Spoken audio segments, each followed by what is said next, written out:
Have a blessed morning po sa lahat ng tagapakinig at sumusubaybay sa aming daily morning tilaok. Today po, it's Thursday, and nawa samahan niyo po ako hanggang sa matapos itong devotion.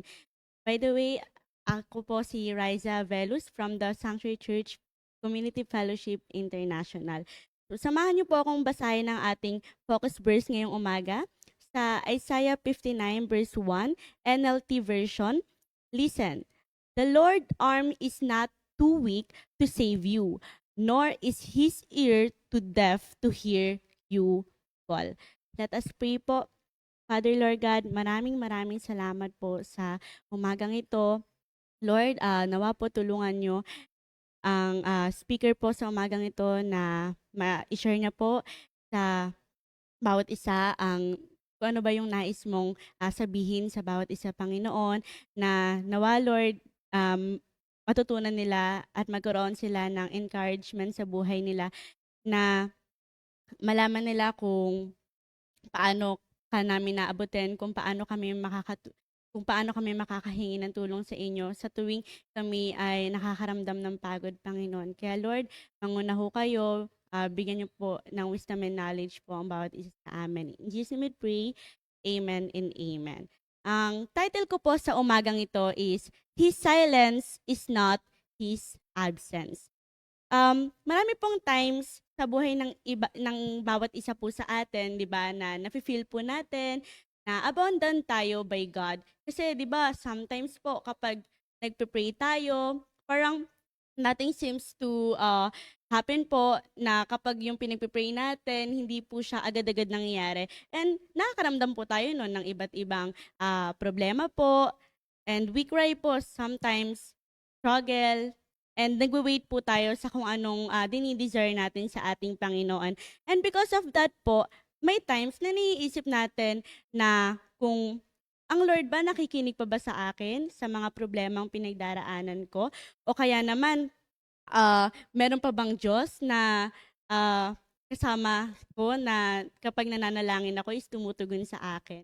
Pero and maybe sinasabi din po natin is kapag yung mga problema po natin, naririnig pa ba 'to ng Panginoon or masyado bang malaki yung dinidesire ko para hindi niya 'to matugon. Pero minsan po hindi natin naiisip na baka tayo po yung nagiging dahilan, tayo po yung nagiging hadlang, kaya yung mga dinidesire po natin, yung prayers na gusto po natin is hindi ito nasasagot at natutugon ng ating Panginoon. And kung babalikan po natin yung unang linya sa Isaiah 59, no, sabi po dito is listen. Because God wants His people to pay attention na magkaroon po yung bawat isa ng reminder na sa tuwing nagre-remind ang ating Panginoon is magkaroon siya ng ah, importanteng bagay na kailangan niyang malaman sa ating Panginoon. And God has not become weak po. Hindi porket hindi niya naririnig ang ating mga panalangin, is bingi na siya. Kasi no matter how impossible our situation looks, God still has the power to save and to reach us po, na nandun yung willingness niya para mapakinggan niya ang kanyang mga anak. And minsan po, madali tayong magtampo, nakakaramdam po tayo ng disappointment kapag yung mga dinidesire po natin is hindi natin nakukuha agad-agaran. And dahil po doon, nagkakaroon tayo ng mataas na pride, and nag-end up po yon to do what we want na nagiging dahilan po para mag-separate po sa ating Panginoon. And pwede po nasabihin natin na yung situation na pinagdaraanan natin masyadong difficult. But it is never stronger than God. Kasi nakikinig naman si Lord eh.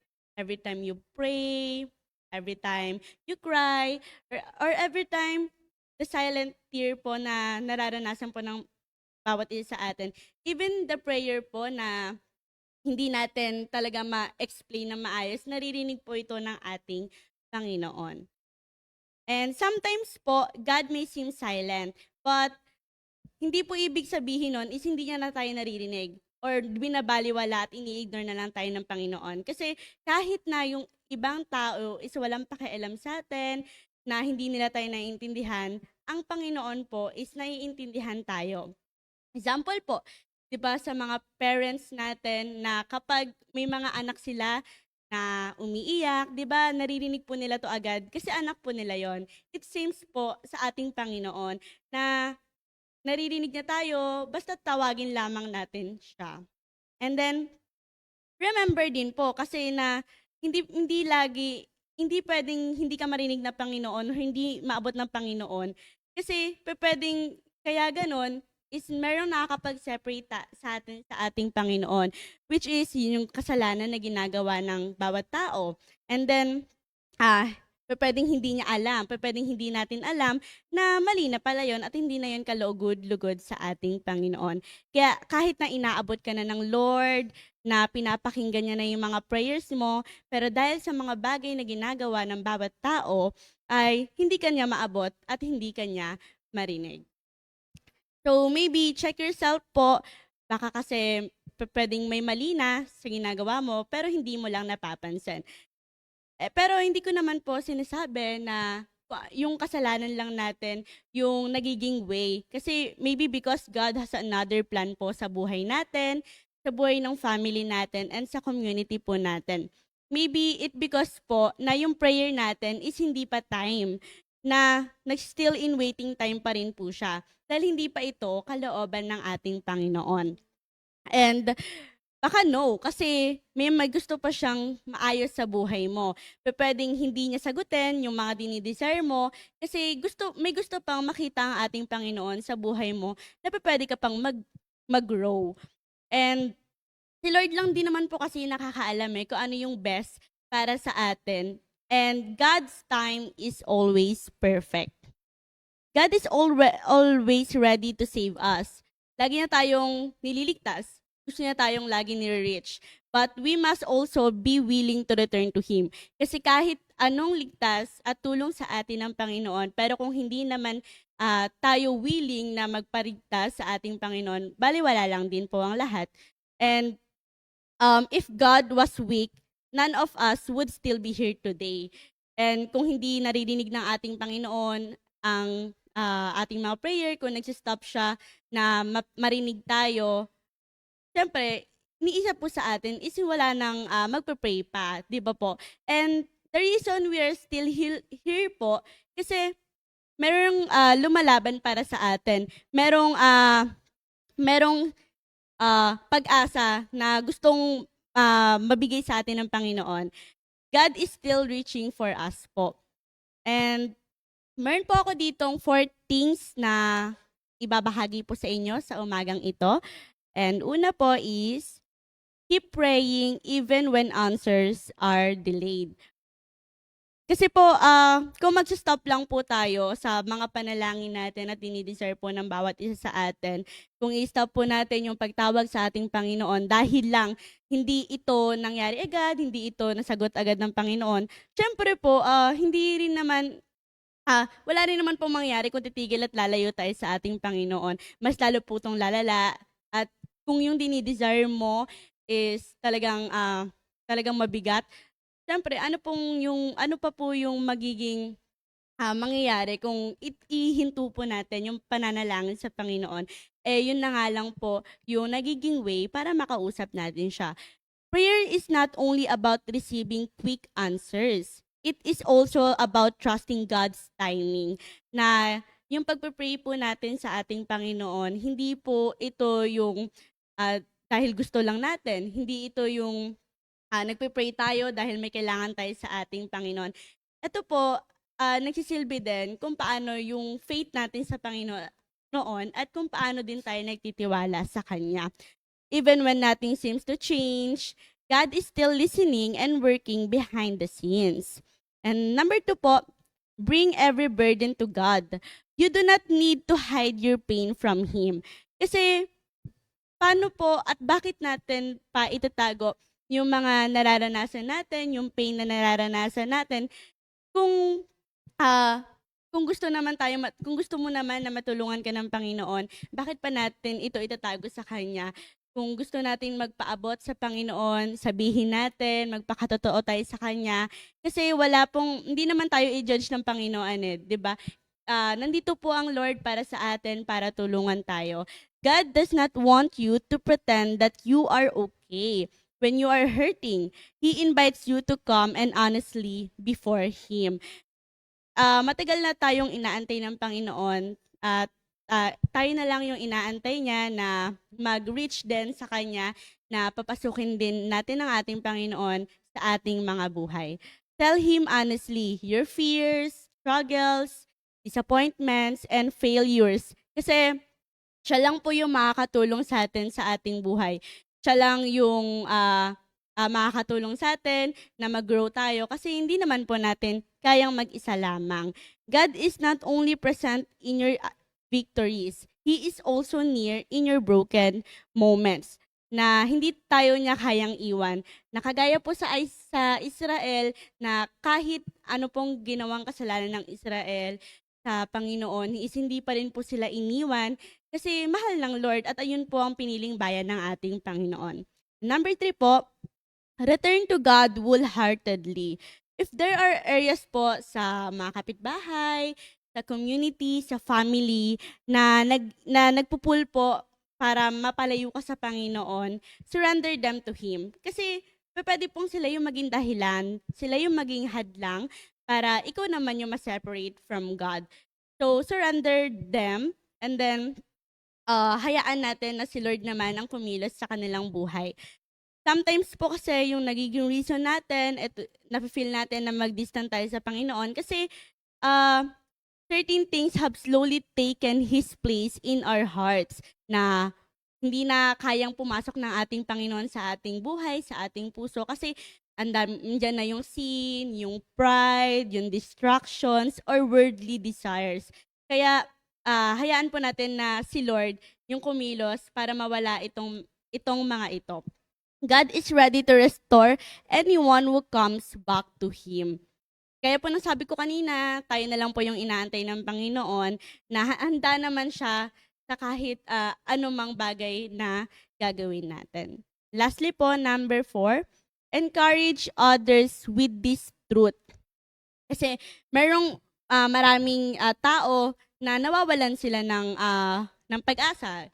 Kaya po ngayon, pwedeng ngayon nawawalan ka ng pag-asa pero dahil nakita nyo po itong aral na ito, nawa po magkaroon kayo ng hope na sa buhay nyo dahil nakilala nyo ngayon ang ating Panginoon. And gusto ko pong sabihin sa inyo na nakikinig ang ating Panginoon sa kung ano mang dinidesire ng bawat isa sa atin. God can still save you sa kahit anumang problemang pinagdaraanan ng bawat isa sa atin. And kung nafe-feel mo na abandon ka, na hopeless, or unheard yung mga prayers mo, remember na God still listens and still saves.